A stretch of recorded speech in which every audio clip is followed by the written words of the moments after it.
என்ன தேவைப்படுகளே, இன்றைக்கும் இயேசு வாழ்கிறார் ஜெப வீட்டில் வருகிற தீர்க்க தரிசன சத்தத்தை கேட்பதற்காக ஆமேன் நீங்க உக்கார்ந்திருப்பீங்கன்னு நினைக்கிற இந்த நிகழ்ச்சி வித்தலும் கர்த்தருடைய வேத வசனத்தை மையமாய்க்கொண்டு சாட்சிகளையும் தீர்க்க தரிசனங்களையும் போதிப்பதாக இருக்கும் என்பது நீங்கள் அறிந்திருக்கிறீங்க.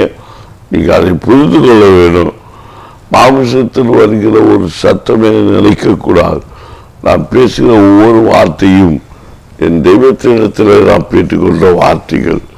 நான் இப்படி பேச வேண்டும், இப்படி சொல்ல வேண்டும் என்று நினைத்து வரவில்லை. கர்த்தர் என்னை என்ன உங்கள் இந்த நிகழ்ச்சியில் பேச வைக்கிறாரோ அது தனி அறையிலே நான் தனி மனுஷனாக இருந்து கர்த்தரோடு பேசிக்கொண்டிருக்கிறது தான் இந்த சத்தம். நான் உங்களோடு பேசவில்லை, கர்த்தரோடு பேசிக்கொண்டிருக்கிறேன். கர்த்தரிடத்தில் பேசுகிற சத்தத்தை தான் நீங்கள் கேட்டுக்கொண்டிருக்கிறீர்கள். நான் ஸ்டைலும் உள்ளவன் அல்ல, நான் ஸ்டைலாக பேசுகிறவனும் அல்ல. திக்குவாயும் வந்து நான் உள்ள மோசையை கொண்டு பேசினது போல என்னையும் கொண்டு இந்த வேத வசனங்களை வார்த்தைகளை பேசும்படிக்கு கிருபை செய்த கர்த்தருடைய முகத்தை நோக்கி பார்த்து நான் பேசிக்கொண்டிருக்கிறேன். கர்த்தருக்கு சித்தமானால் நான் பேசுகிற ஒவ்வொரு வார்த்தைகளும் உங்களுக்கு பிரயோஜனம் உள்ளவர்களாக மாறி கனி கொடுக்க வைக்கும். கனி கொடுக்கிறது நிலைத்து கனி கொடுக்கத்தக்கதாய் கர்த்தர் உங்கள் நன்மைகளையும் ஆசீர்வாதங்களையும் தொடர்ந்து தருவார் என்று நான் விசுவாசிக்கிறேன். நீங்களும் விசுவாசத்தோடு தொடர்ந்து நிலைத்திருந்து இந்த செய்திகளை கேட்டு நீங்கள் பரிசுத்தமாகி கர்த்தரை பரராஜ்யத்திற்கு நேராய் நடத்தப்படும்படிக்கு நீங்கள் உங்களை ஆயத்தப்படுத்துவீர்களாக. தொடர்ந்து இந்த செய்தியை கேட்டுக்கொண்டிருக்கிற பிள்ளைகள் இன்றோடு இந்த நிலத்திற்கிற பகுதியை நான் முடித்து ஜெபித்து அனுப்ப போகிறேன். அப்போ வேத வசனம் சொன்னது யோவான் 15 அதிகாரம். ஆமே, இந்த 15 வருஷம் சொல்லப்பட்டு பிதாவாகிய கிறிஸ்து உடைய அந்த செடியாகிய கொடிக்குள் படர்ந்து நீங்கள் நிலைத்திருந்து கனி கொடுங்கள் சொன்ன அந்த வேத பகுதி தொடங்கின இந்த நிலைத்திருங்கள் என்கிற அந்த செய்தி தொடர்ச்சி நம்ம பல தலைப்புகளில் உங்களுக்கு கொடுக்கப்பட்டதை நீங்கள் புரிந்து கொள்ள முடியும். இன்றைய கடைசியாக ஆமேன் 1 யோவான் 2 அதிகாரம் 17 வருஷத்தில் சொல்லப்பட்டிருக்கிறது. உலகமும் அதன் இச்சையும் ஒழிந்து போகும், தேவனுடைய சித்தத்தின்படி செய்கிறனோ என்றென்றும் நினைத்திருப்பான். அல்லேலூயா, அல்லேலூயா சொல்லுங்களேன், அல்லேலூயா சத்தமா சொல்லுங்களேன். பாருங்க, உலகமும் அதன் கிரியைகளும் எல்லாத்தையும் உலகத்தை விட்டு அழிஞ்சு போகும். அவன் தேவனுடைய சித்தத்தின்படி செய்கிறவனோ என்றென்றைக்கும் நிலைத்திருப்பான். அப்ப எந்தெந்த ஒரு மனுஷன் நிலைத்திருக்க வேண்டும் என்றால் தேவனுடைய சித்தம் செய்கிறவனாய் ஒரு மனுஷன் இருக்க வேண்டும். தேவனுடைய சித்தம் என்ன? அனைவரும் கேட்கிற கேள்வி, தேவ சித்தம் தானா அப்படின்னு கேட்பாங்க. எல்லாம் உடைக்காரங்க. என்னை ஊழியத்துக்கு ஜபித்து விட்டாங்க ஒரு பாஸ்டர். அநேக ஊழியக்காரன், ஐயா எனக்கு ஊழியம் செய்ய வாஞ்சியா இருக்கிறேன்னு சொன்னா, நீ ஜபித்த ஊழியத்துக்குன்னு ஒப்பு கொடுத்துட்ட மக்களை செய்தான். அப்ப நீங்க ஆண்டோருக்கு சித்தம் தானா கேட்டுதானா ஊழியத்துக்கு ஒப்பு கொடுத்தீங்க? இப்படியே எனக்கு கேட்டுக்கிட்டே சித்தம். ஆமே, நான் நன்றாக உங்களுக்கு சொல்லுகிறேன், சித்தம் என்பது ஆண்டோட்ட கேட்டு நீ பெற்றுக்கொள்ள காரியம் கிடையாது. தேவனுடைய சித்தம் என்பது ஒவ்வொரு மனுஷனுக்கும் மெய்யாகவே நான் சொல்கிற ஒவ்வொரு மனுஷனும் கர்த்தருடைய பணியை செய்ய வேண்டும் என்பது கர்த்தருடைய விருப்பமாயிருக்கிறது. ஆண்டவரே, நான் அப்போ எல்லா மனுஷனும் முடிவு செய்ய ஆரம்பிச்சா யார் தான் வேலை செய்வா அப்படின்னு கேட்கிறாங்க. ஒவ்வொரு மனுஷனும் செய்கிற இந்த பூமியில செய்கிற வேலை அது ஊழியமாகத்தான் கர்த்தர் பார்க்கிறார். நீ கூலி வாங்கிக்கிட்டு நீ ஒரு வேலை, ஒரு கட்டடம் பண்ணி செய்தாலும் அது ஊழியம்தான். அதான் எச்சரிக்கை. உண்மையை செய்வதுதான் ஊழியம். வேலை பணத்துக்காக வேலை செய்ய போகக்கூடாது. ஆமென். நாம் பணியை செய்து நன்மை பெற்றுக் கொள்வதற்காக போக வேண்டும். இந்த வார்த்தையில அர்த்தம் இன்னொரு நீங்கள் அறியாது இருக்கிறீர்கள். பணம் எப்போ காலையில் 8 மணிக்கு வேலை செய்தா நாம் 4 எழும்பியாச்சு மாறி எழும்பினா அவன் ஒரு 1000 ரூபாய் காசு கிடைக்குன்னு சொல்லிக்கிட்டு நம்ம செய்யறது அல்ல ஊழியம்.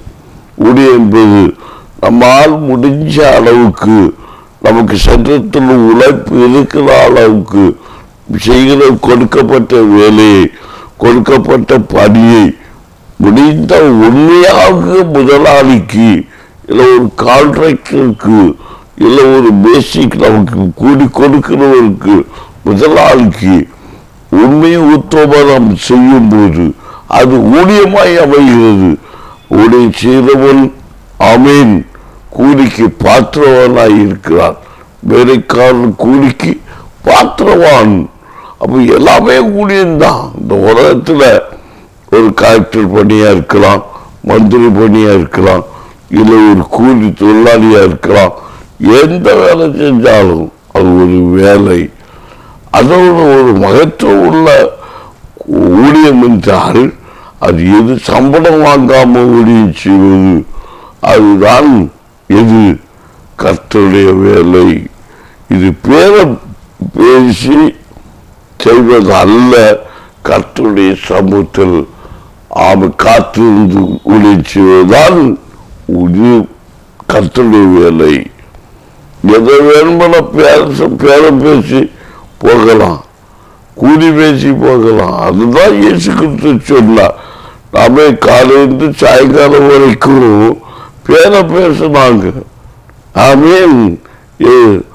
ஒரு பணம் கூலி பேசி காலையில 8 மணிக்கு வேலை அமைச்சு பொழுது சாய்பு 4 மணிக்கு கரையர்களுக்கு ஒரே கூலி கொடுத்தார்.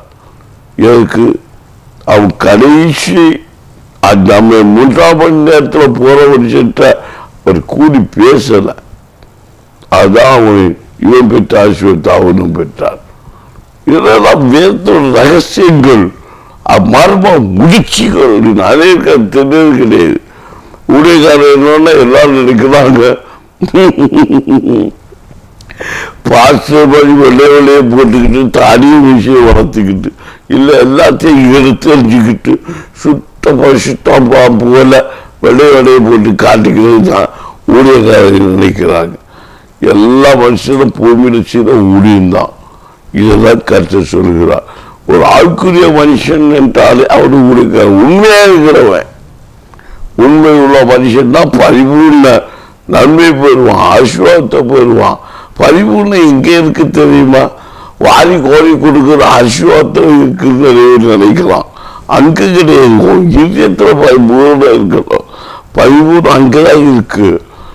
போதுங்கிற மனசு கொஞ்சம் நன்மை, கொஞ்சம் ஆசீர்வாதத்தோட சந்தோஷத்தோட சமாதானத்தோடு குடித்தது பண்ணுகிறார்கள். அங்கதான் பரிபூர்ணம் இருக்கு. எங்கேயா பரிபூர்ணம் இருக்கு? எங்க உண்மையுள்ள மனுஷத்துல பரிபூர்ணம் இருக்கு. உண்மையுள்ள மனுஷன் பரிபூர்ண நன்மை பெறுவான், பரிபூர்ண ஆசீர்வாதத்தை பெறுவான். எங்க அதான் நமக்கு நிறைய பைபிள் வசனத்துல கர்த்தரை ஆண்டு மறைவாகு சத்தியத்தோட வசனங்களை சொல்லி வெளியே வச்சிருக்கிறாரு பைபிள்ல. ஒரு விதவை போனாள். அந்த விதவையை கொண்டு ஒரு தேவனுடையக்காரன் அவன் என்னப்பட்டான், அவன் புசிப்பதற்கு கொடுக்கப்பட்டான். எப்படி? ஒரு தேவ மனுஷன் கேட்டான் இல்லையா, நீ என்னமா செய்துட்டு இருக்கிற? நான் 2 வரவை பொறுக்கிட்டு இருக்கிறேன். அந்த 2 வரவை பொறுக்கி நான் இருக்கிற அடையை தட்டி நான் சாப்பிட்டு நானே என் பிள்ளை செத்து போறேன். சரி நீ செத்து போ இருக்கட்டு, எனக்கு அதை ஒரு அடையை சுட்டு கொண்டு வா அப்படின்னா. தேவ மனுஷன் அவனுக்கு பரிபூர்ணம் இருந்துச்சு.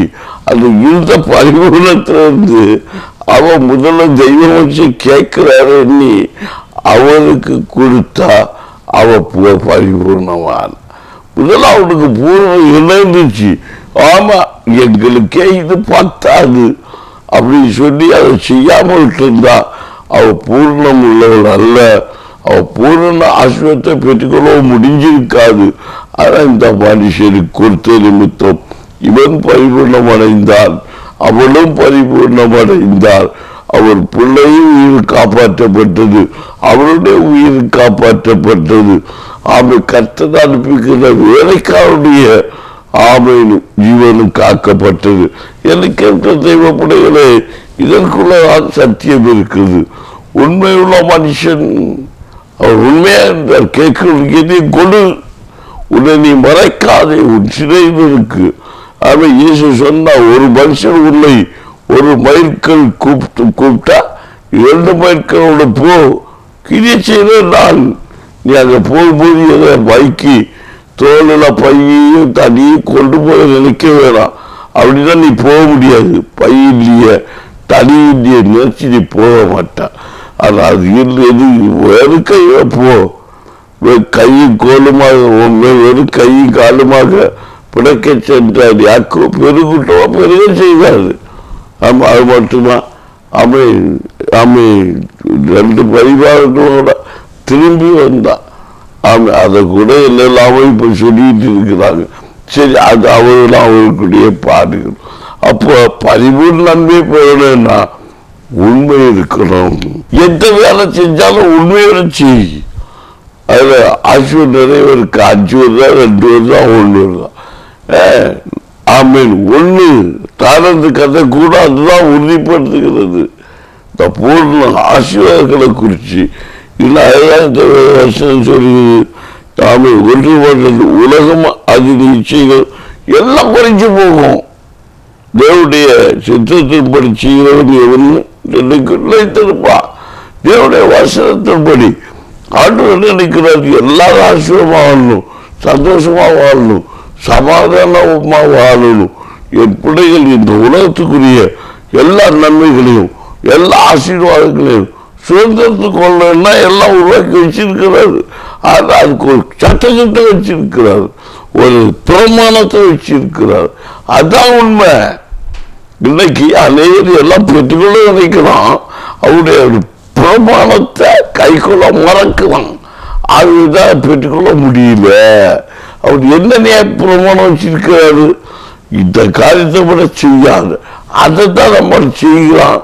அதனாலதான் வாழ்க்கையில அது பெற முடியாம தவிக்கிறான். அதான் வெளியே போகலாம், நிம்மதி இல்லை, சமாதானம் இல்லை, வியாதி, பலவீனம், போராட்டம், வசனம் எல்லாம் சொல்லுது. அப்ப சித்தம் என்ன? சித்தம் இல்லை.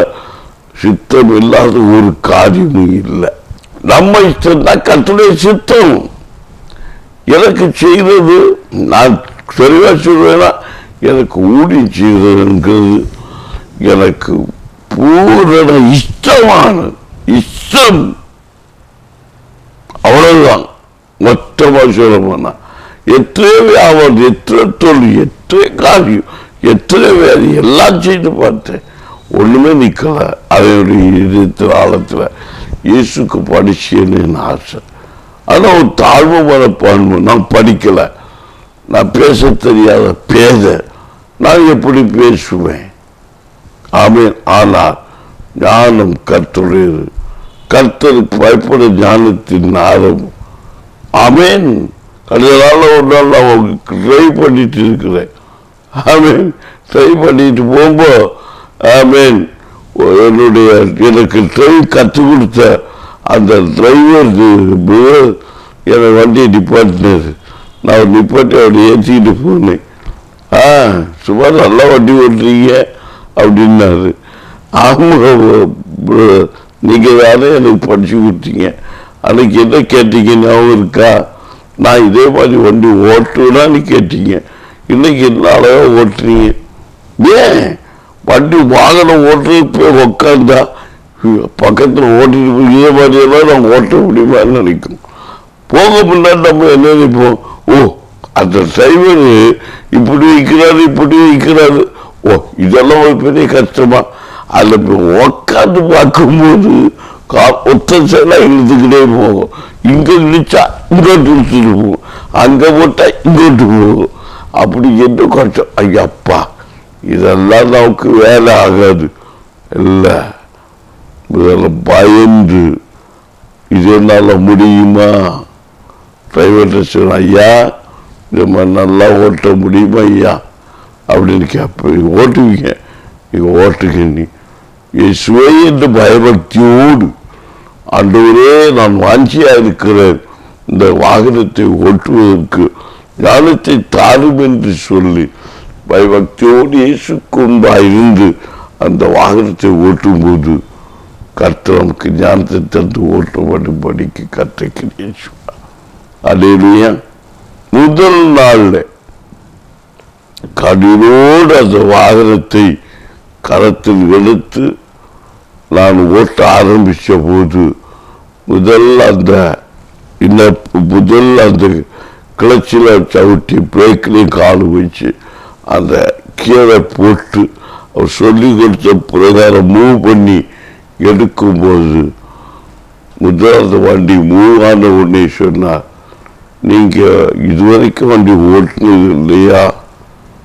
நீங்கள் ஓட்டிருக்கீங்க, இவ்வளோ அழகாக வண்டியை மூவ் பண்ணுறீங்க என்று சொல்லி வெக்கத்தை அவரே பேசி என்னை பாராட்டும்படிக்கு, நீங்கள் உங்களுக்கு இனி யாருமே வேண்டாம் என்று சொன்னார்.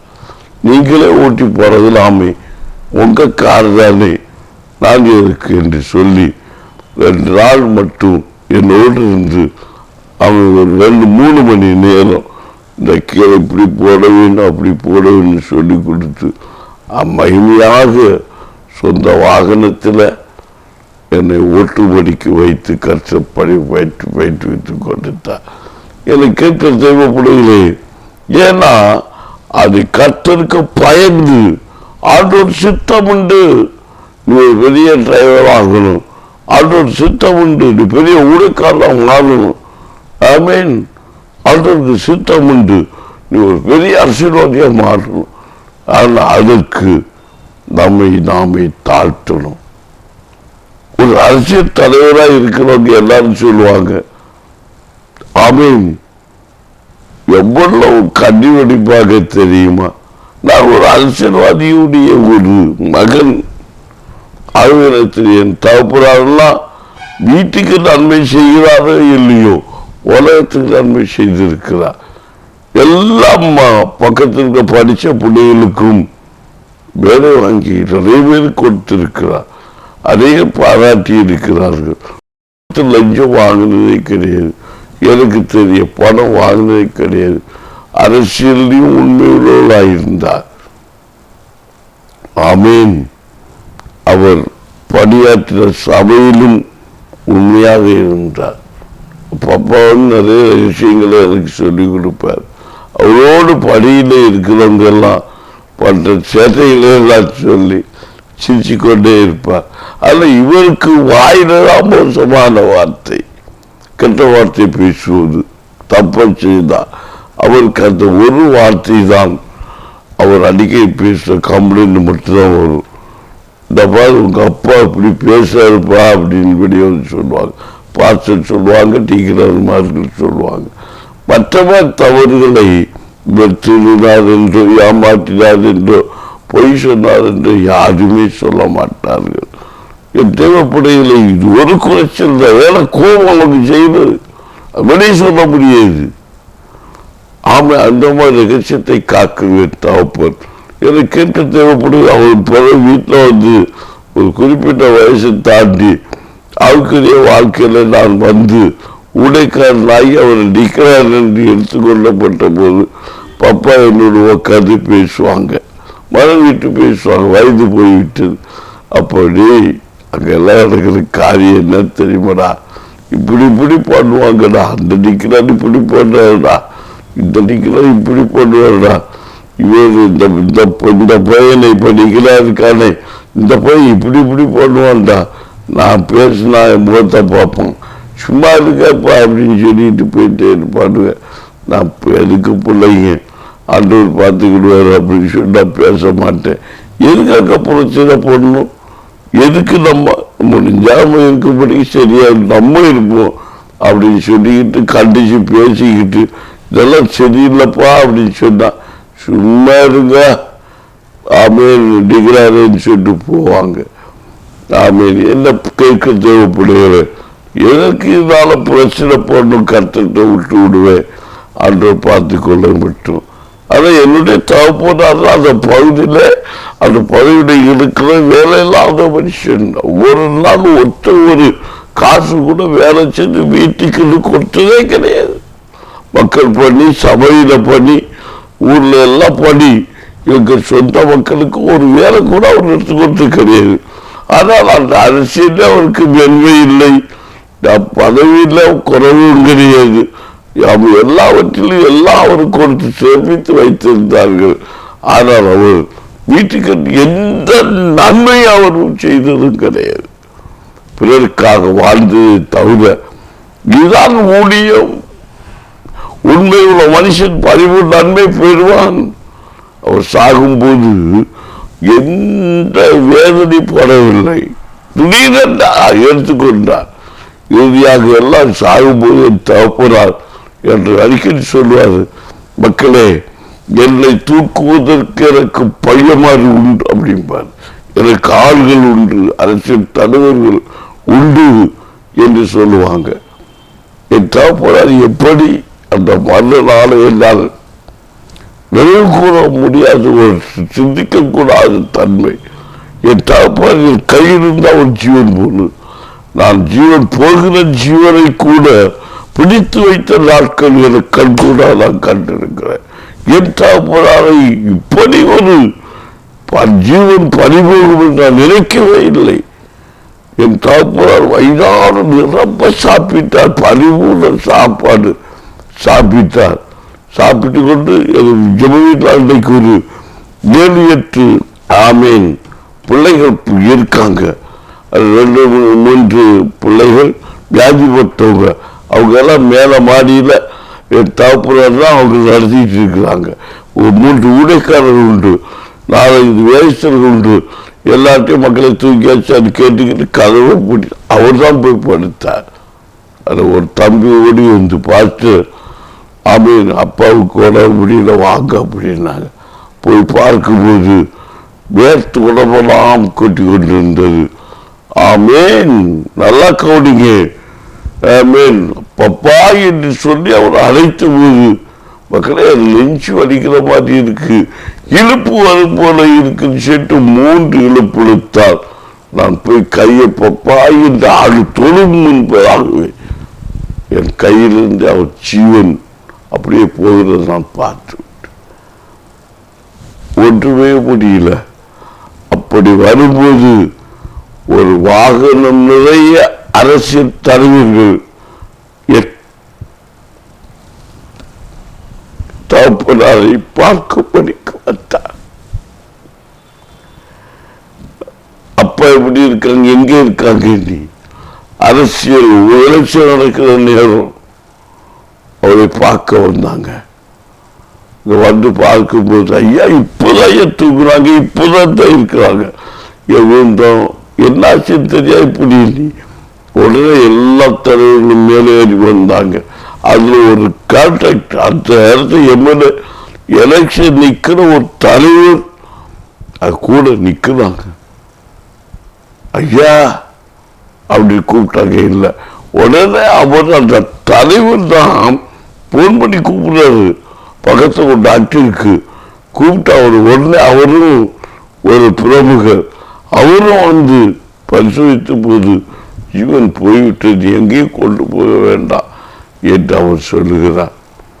சொன்ன உடனே 5 நிமிடத்துக்குள்ளாக இதெல்லாம் நடந்து முடிந்தாயிற்று.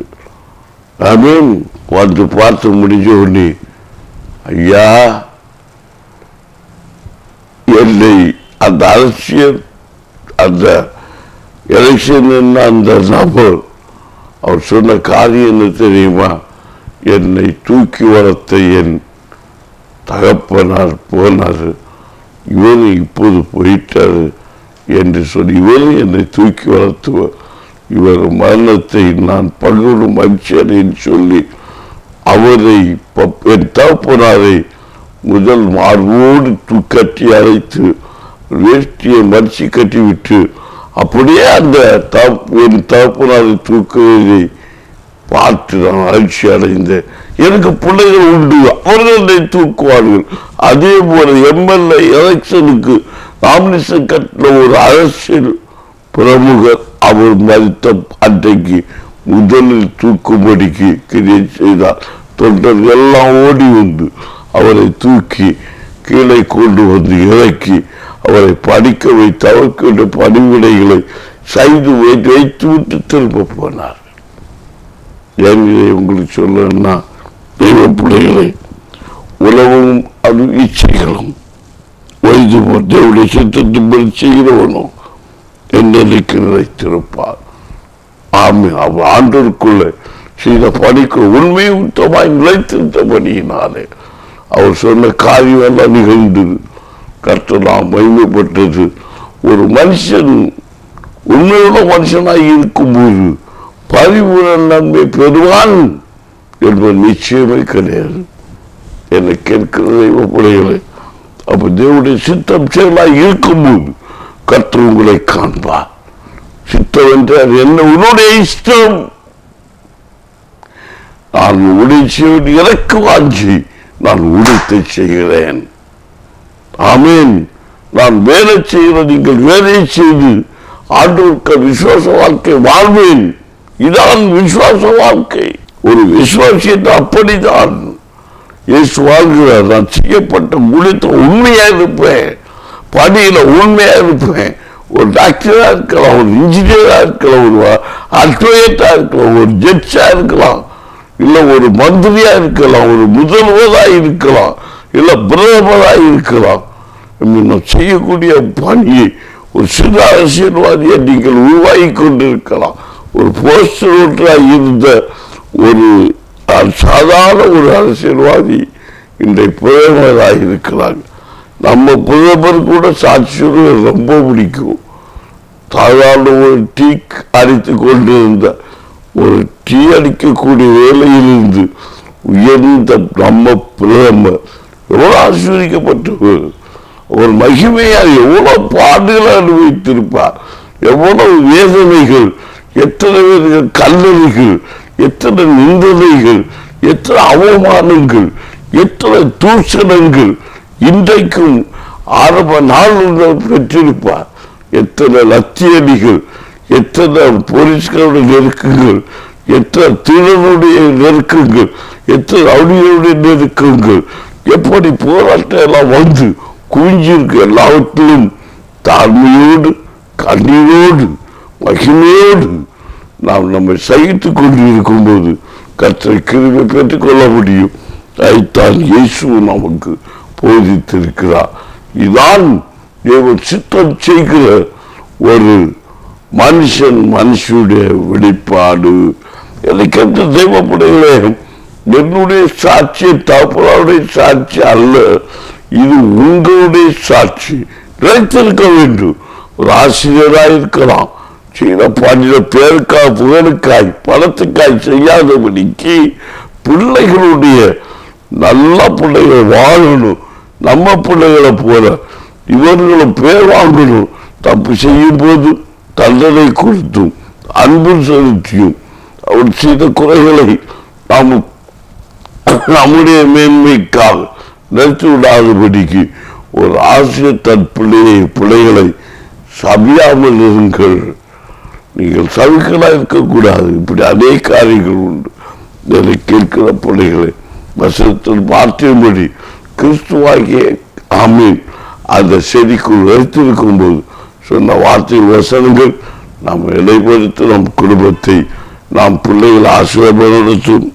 இந்த வசனம் முடிவாக வைத்திருங்கள் எங்கள் தலைப்பில் நான் கொடுக்கப்பட்ட ஆமீன் வார்த்தை மத்திய 26:13 முடிவு வைத்திருக்கிற மனுஷன் ரட்சிக்கப்படுவார். ஆமேன். 1-3-6 பாவம் செய்ய மாட்டான். ஆமேன். அவன் நடந்தது போல அவன் இயேசு நடந்த போல பிறகு பற்றி அவன் நடப்பான். அவன் வருகையில் வெட்கப்பட்டு போகாமல் இருப்பான். இப்படி இருக்க பிள்ளைகள் வெளிப்படும் போது நாம் வருகை முன்பாக வெட்கப்பட்டு போகாமல் தைரியம் உள்ளாக இருக்கும்படிக்கு அவர் நிலைத்திருங்கள். என்றென்றைக்கு நிலைப்பிருப்பான். உலகமும் ஒன்றியமான 2ஆம் அதிகாரம் 17ஆம் வசனத்தில் சொல்லப்பட்ட வார்த்தையின்படி உலகமும் அது நிச்சயம் ஓய்ந்துவோம். நம்முடைய சித்தத்தின்படி செய்கிறவனோ என்றென்றைக்கு நிலைத்திருப்பார் என்ற வார்த்தையின்படி நிலத்திற்கு கற்ற கிரியை செய்வதாக. என்னுடைய பிள்ளைகளே, அப்போ கிறிஸ்துவாகிய வசனத்துக்குள்ள நம்மை நிலைத்திருக்கும்படிக்கு கற்ற கிரியை செய்வதாக. என்ன நிலைத்திருக்க கற்றுக்கொண்டிருப்பீங்கன்னு நினைக்கிறேன். தொடர் செய்தியாக ஒரு குறிப்பிட்ட நாட்கள் நாம் கொடுத்து கொண்டிருந்தேன். இனி வேறு நாட்கள் புதிய தலைப்போடு மீண்டும் வசனங்களை வார்த்தைகளை சாட்சியாக தீர்க்க தரிசனம் மூலமாக கேட்போம்.